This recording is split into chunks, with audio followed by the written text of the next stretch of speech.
Hi everyone, it's me, and today let's survive the zombie apocalypse together! Want to know when the zombie threat in The Walking Dead will end? The producers have been leaving you clues since the very beginning, but today we put it all together.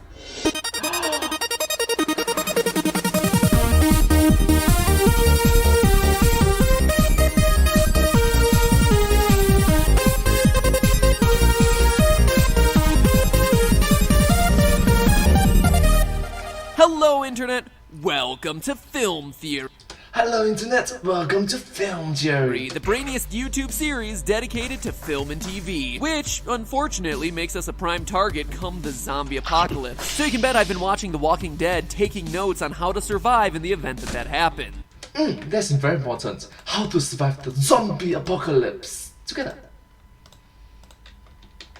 Over 6 seasons, The Walking Dead has remained the biggest show on television by constantly reinventing itself. Like in Season 2, when Rick and Carl sought refuge at a farm. At first, Herschel and Rick didn't get along, but after a while they came to understand one another. Everything was great until zombies raided the farm, forcing Rick and Carl to flee. Or like the time in Season 3 and 4 when Rick and Carl sought refuge at a prison. At first, the prisoners and Rick didn't get along, but then after a while they came to understand one another. Everything was great until zombies raided the prison, forcing Rick and Carl to flee. Or like the time in Season 5 and 6 when Rick and Carl sought refuge in Alexandria. At first, Rick and the Alexandrians didn't get along, but after a while they came to understand one another. Everything was great until zombies raided Alexandria, forcing Rick and Carl to, maybe I was a bit too hasty saying reinventing itself. Wait a minute, it really does seem kind of familiar, isn't it?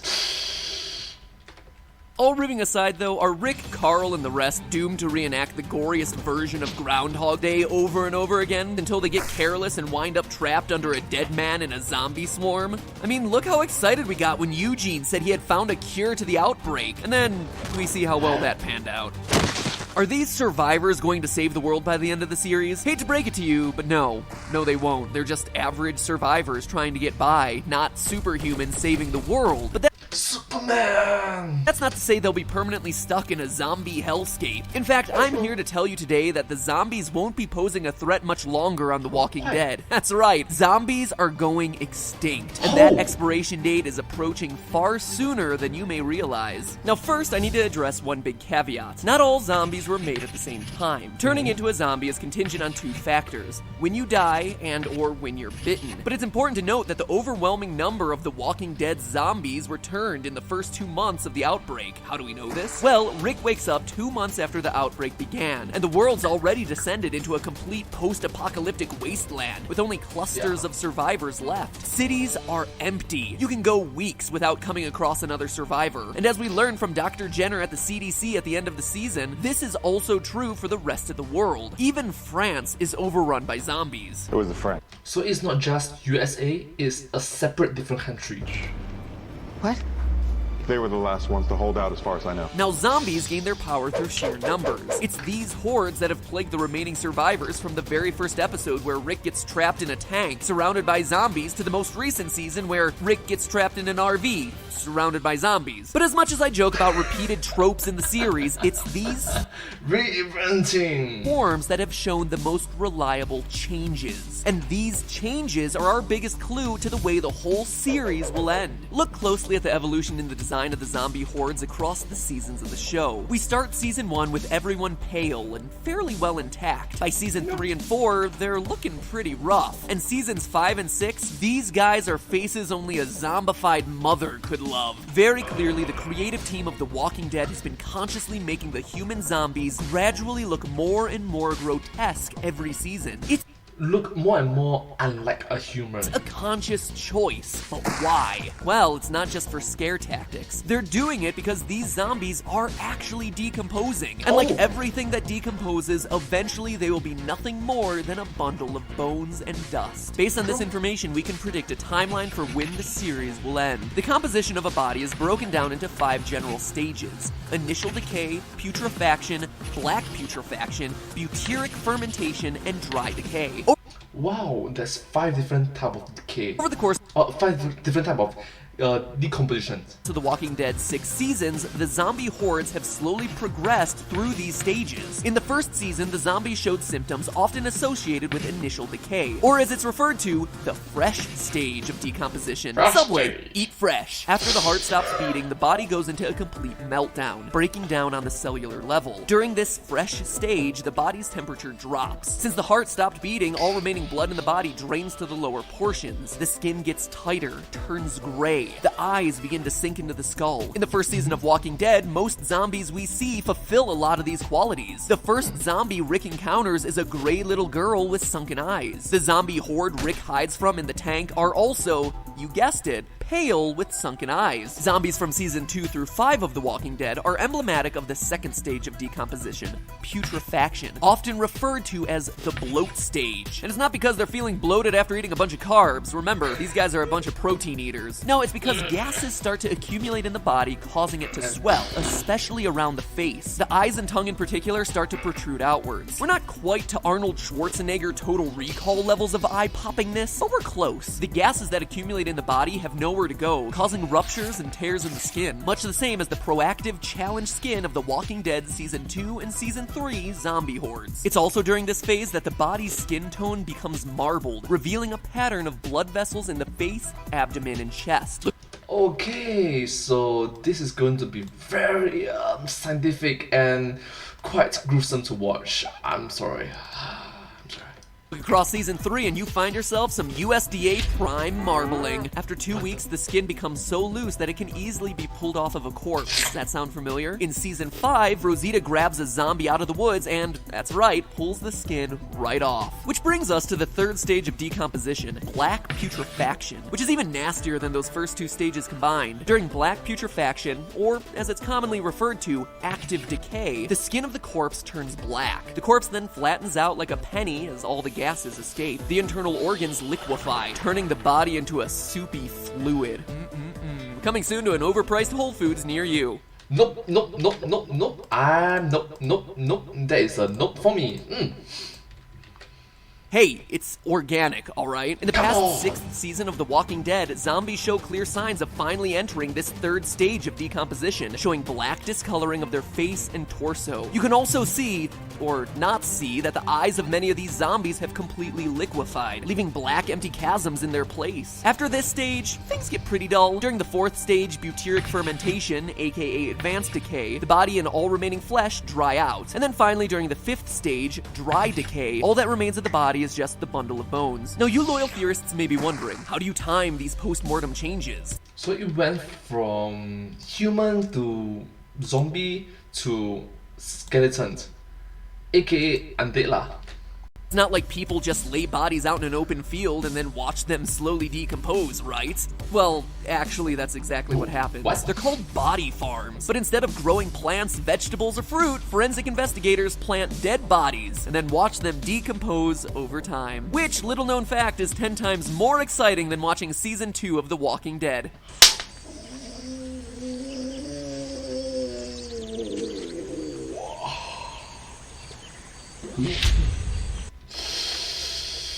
That burn! Oh, that roasted.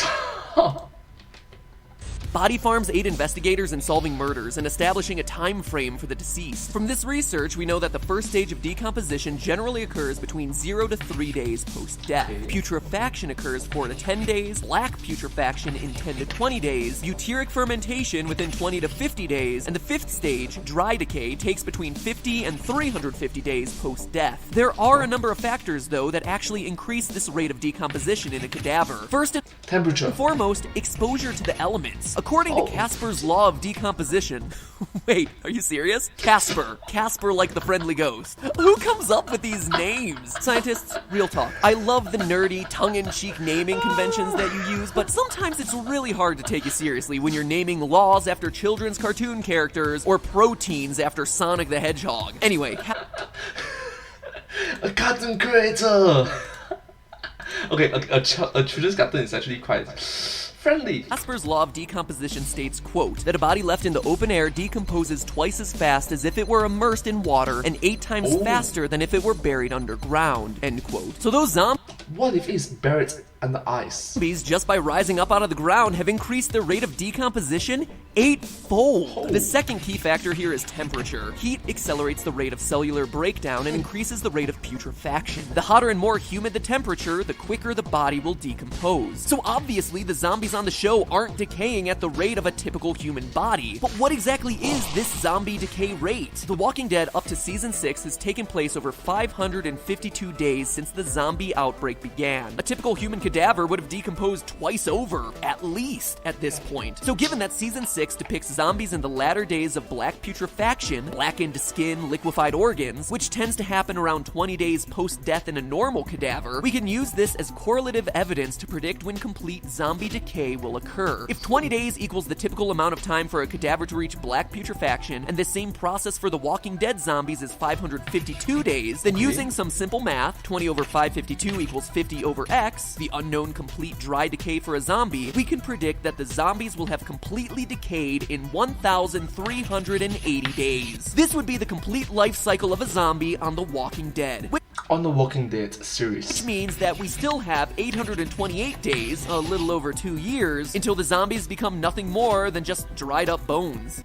From natural causes. Now, I know what you're thinking. So what? 2 years? That's a really long time. Look what's happened in just a year and a half on the show. Plus, then the zombies would just be skeleton zombies. By then, The Walking Dead will be hiring Ray Harryhausen. Sorry, that was an obscure reference. Ray Harryhausen was a pioneer of stop-motion animation, and perhaps his most famous scene is a skeleton battle that happens in the movie Jason and the Argonauts. Now you know! It's one of those lesser The more you know. known pieces of cinematic history that definitely deserve some celebration, so worth mentioning here. But that being said, The Walking Dead isn't Jason and the Argonauts. The one thing that keeps the zombies going isn't their skeletal bodies, it's their brains. And it probably comes as no surprise that it's not just the external body that decomposes post-death, but internal organs do too. And so when in the decomposition timeline does the brain liquefy? Black putrefaction, the very stage the zombie horde is currently in. Rick doesn't have to shoot or stab a zombie in the head to kill it, he just has to wait for nature to take its course. Step 1, find another prison. Step 2, build a stronger fence. Step 3,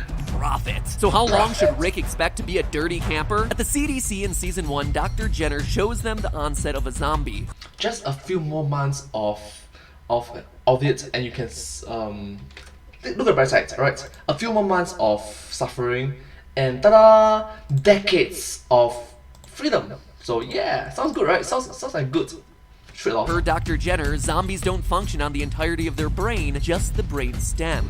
The frontal lobes, the neocortex, the human part, that doesn't come back. Thus, it's not even the entirety of the brain that needs to decompose, just the stem. In a typical cadaver at room temperature, this process would take a month tops. If 20 days equals the typical amount of time for a cadaver to reach black putrefaction, and this same process for the walkers is 552 days, then using the same formula, 20 over 552 equals 30 over x, the amount of time for zombie brain melting, the brains in zombies will completely melt in 828 days. Subtracting out the time that's already happened on the show, Rick and the gang only have to survive 276 more days until the majority of zombie horde brains turn to complete mush. A majority of no more zombies. However, this decay rate isn't accounting for the temperature, the humidity, or the exposure to the outside, all of which increase the rate of decomposition tremendously. So using Casper's law of decomposition, we can predict that this process will happen at least 8 times faster in the world of the show, which means that the survivors have a little over a month, 34 days, until the zombie brains turn into pea soup, and their lifeless corpses will be just that.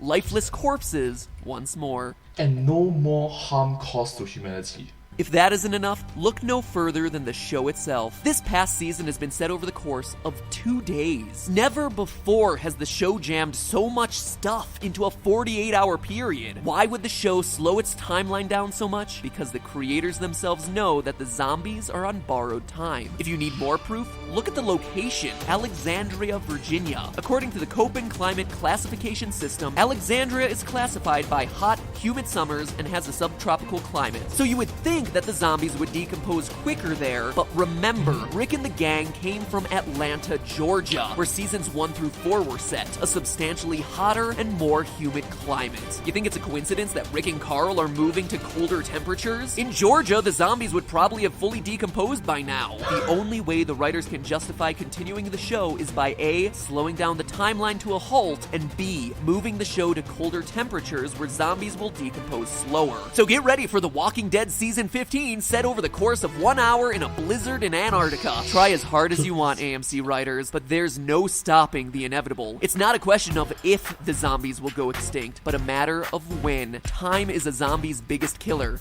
and soon, time will end the zombie threat and The Walking Dead as we know it. But hey, that's just a theory. A film theory. And cut.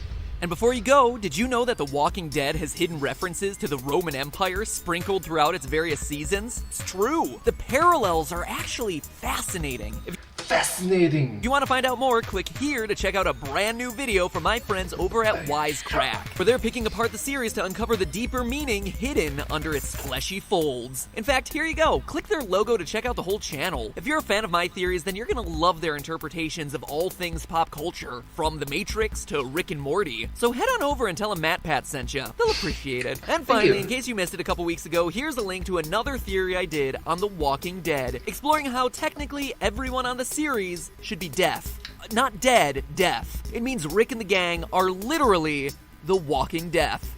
Badoom-ching. So there you go, some good options for you. And remember, guys, that's just a theory. A film theory. And cut. And subscribe! Well, thank you so much for watching this video. And the more you know, right? It's not a matter of if, it's a matter of when. Yeah. So if you do like this video, please remember to like, share, subscribe to my channel, and comment down below if you have anything to share with us. Down below if you have anything to share with us. Thank you so much, and don't forget to follow my channel, and I sincerely appreciate all of your support and encouragement for my work. Thank you so much, and I hope to see you in my next video. But hey, that's just a theory. A film theory. And cut. Thank you.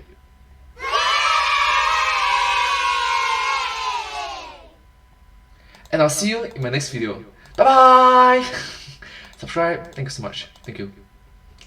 Thank you.